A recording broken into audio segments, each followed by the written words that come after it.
ہماری آج کی گفتگو کا موضوع ہے اعتکاف۔ اعتکاف کا لفظ آپ کے لیے کچھ نیا لفظ نہیں۔ رمضان کا نام آتے ہی اعتکاف کا خیال بھی آتا ہے، اور خاص طور پر جب رمضان کا دوسرا عشرہ اپنے اختتام کو پہنچتا ہے تو بہت دفعہ آپ اعتکاف کا لفظ سنتے ہیں۔ اعتکاف کیا چیز ہے؟ اعتکاف کا کیا معنی ہے؟ اعتکاف عربی زبان کا لفظ ہے، عین کاف فے سے بنا ہے۔ اس کا لفظی معنی ہوتا ہے ٹھہر جانا، جم جانا، اور پھر یہ جم کر ایک جگہ رک کر عبادت کرنے کے لیے استعمال ہوتا ہے۔ اسلام کی اصطلاح میں اعتکاف اس کو کہتے ہیں کہ نیت کر کے مسجد میں رہے انسان، اور سوائے ضروری حاجات کے جو مسجد میں پوری نہ ہو سکتی ہوں مسجد سے باہر نہ جائے۔ قرآن پاک میں اللہ سبحانہ وتعالیٰ فرماتے ہیں وَأَنْتُمْ عَاكِفُونَ فِي الْمَسَاجِدِ، تو گویا یہ مسنون عبادت دراصل مسجد میں ہوتی ہے۔ اعتکاف ایک ایسی عبادت ہے جس کا بہت اجر و ثواب ہے۔ عن ابن عباس ان رسول اللہ صلی اللہ علیہ وسلم قال فی المعتکف هو يعتکف الذنوب ويجرى له من الحسنات كعامل الحسنات كلها۔ حضرت عبداللہ بن عباس بیان کرتے ہیں کہ نبی صلی اللہ علیہ وسلم نے اعتکاف کرنے والے کے بارے میں فرمایا، اعتکاف کرنے والا چونکہ گناہوں سے رکا رہتا ہے اس لیے اس کے حق میں وہ تمام نیکیاں لکھی جاتی ہیں جو اس شخص کے حق میں لکھی جاتی ہیں جو تمام نیکیوں پر عمل پیرا ہو۔ عام حالات میں ہر طرح کی نیکی کرنا ایک مشکل کام ہے، لیکن جو شخص نیکی کی نیت اور غرض سے اپنے آپ کو کچھ دن کے لیے محض نیک کام کے لیے پابند کر لیتا ہے اس شخص کو بے پناہ اجر و ثواب ملتا ہے۔ اعتکاف کے بارے میں قرآن پاک میں سورۃ البقرہ میں آیت نمبر 187 187 میں آتا ہے وَلَا تُبَاشِرُوهُنَّ وَأَنْتُمْ عَاكِفُونَ فِي الْمَسَاجِدِ تِلْكَ حُدُودُ اللَّهِ فَلَا تَقْرَبُوهَا كَذَلِكَ يُبَيِّنُ اللَّهُ آيَاتِهِ لِلنَّاسِ لَعَلَّهُمْ يَتَّقُونَ۔ اور جب تم مسجدوں میں حالت اعتکاف میں ہو تو بیویوں سے مباشرت نہ کرو، یہ اللہ کی باندھی ہوئی حدیں ہیں، ان کے قریب نہ پھٹکنا۔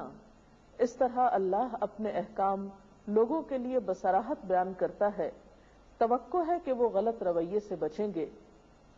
اس آیت سے یہ بات پتہ چلتی ہے کہ اعتکاف مساجد میں ہوتا ہے۔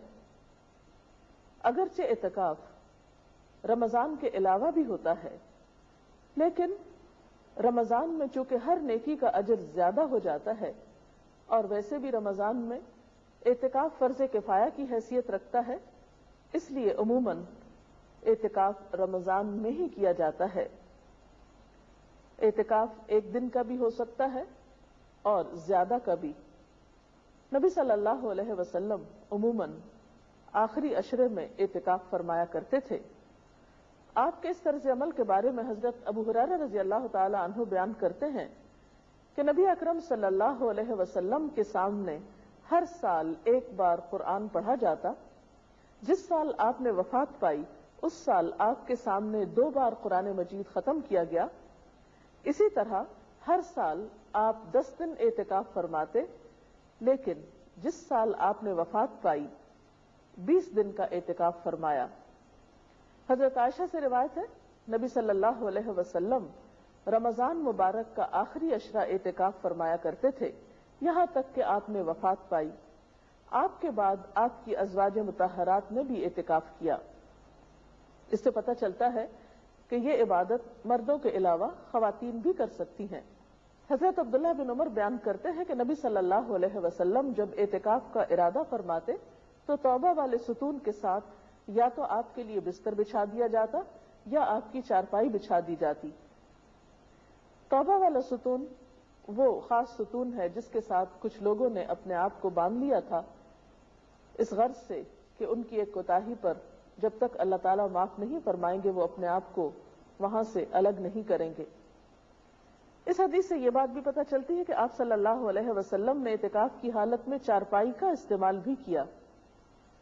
حضرت عائشہ رضی اللہ تعالیٰ عنہ فرماتی ہے کہ اعتکاف کرنے والوں کے لیے اعتکاف کے معاملے میں سنت یہ ہے کہ وہ نہ مریض کی عیادت کرے، نہ جنازے میں جائے، نہ عورت کو ہاتھ لگائے، نہ اس سے مباشرت کرے، نہ کسی حاجت کے لیے مسجد سے نکلے، بجز اس حالت کے کہ جس کے لیے مسجد سے نکلنے کے سوا کوئی چارہ نہ ہو، اور اعتکاف روزے کے بغیر نہیں ہوتا۔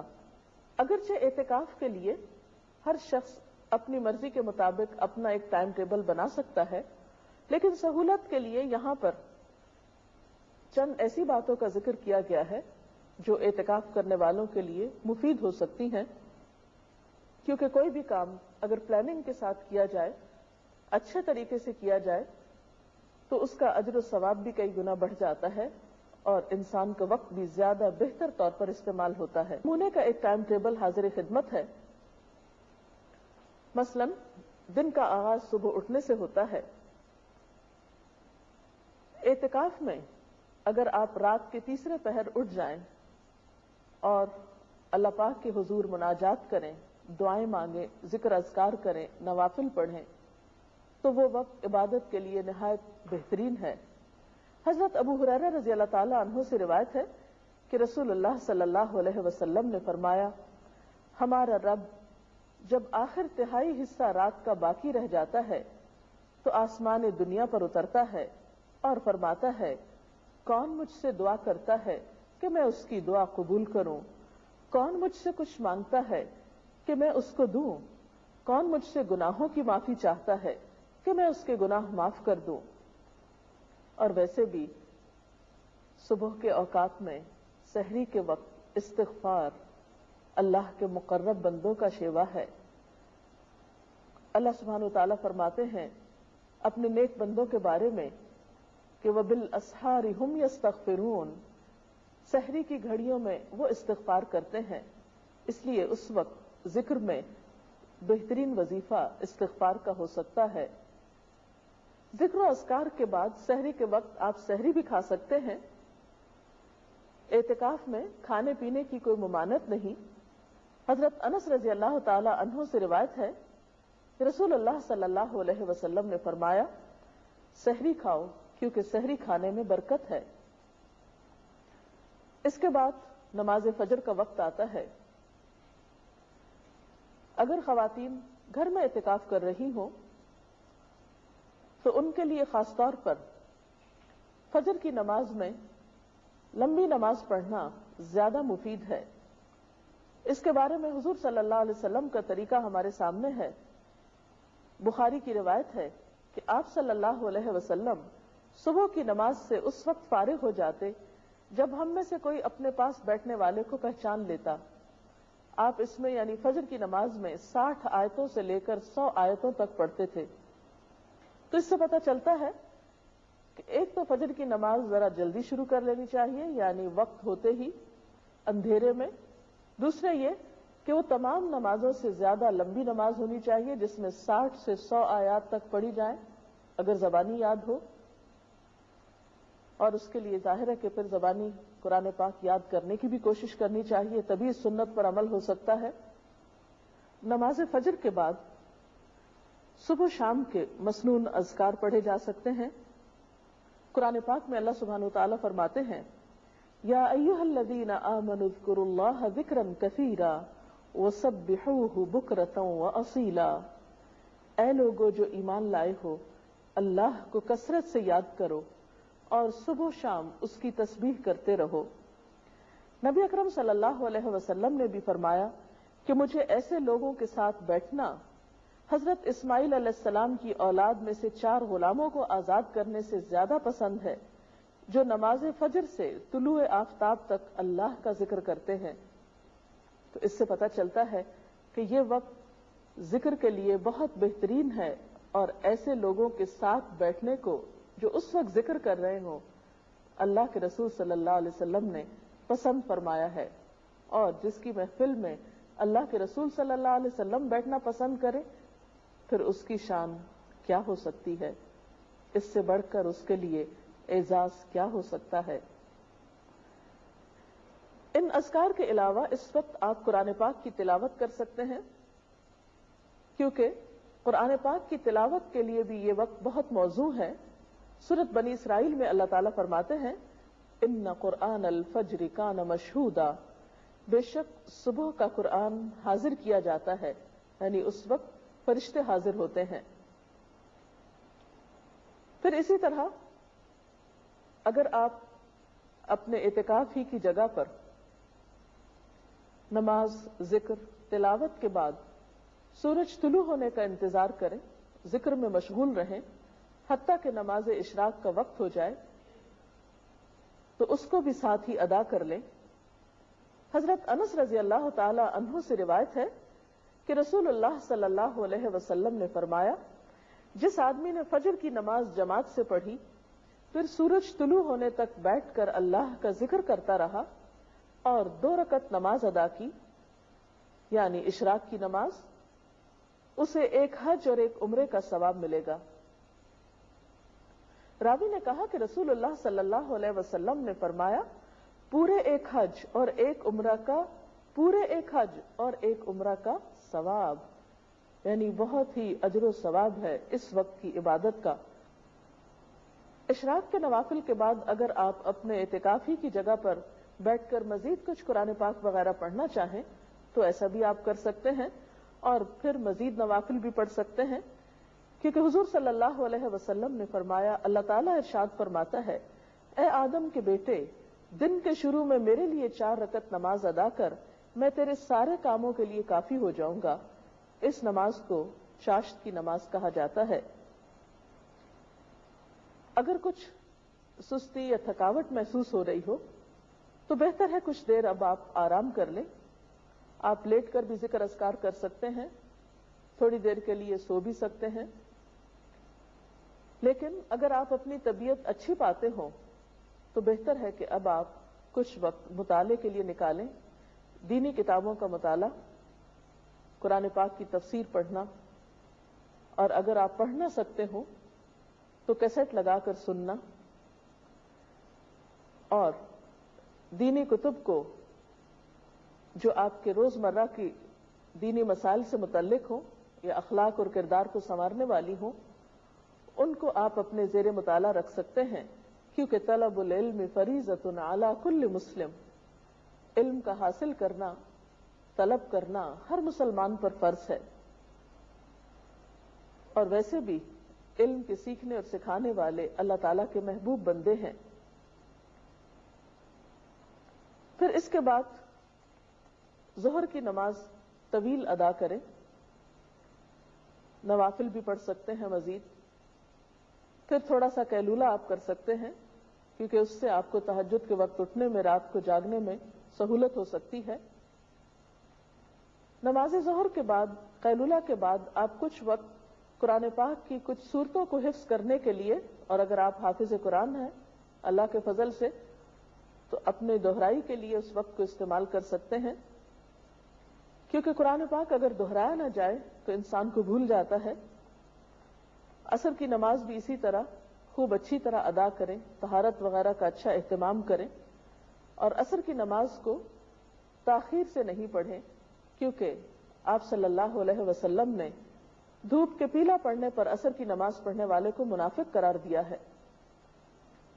اور قرآن پاک میں بھی اس نماز کی حفاظت کی بہت تاکید آئی ہے، حافظوا علی الصلوات والصلاة الوسطى وقوموا للہ قانتین، حافظوا علی الصلوات والصلاة الوسطى وقوموا للہ قانتین، اپنی نمازوں کی حفاظت کرو، خصوصاً درمیانی نماز کی، اور اللہ کے آگے اس طرح کھڑے ہو جاؤ جیسے فرما بردار غلام کھڑے ہوتے ہیں۔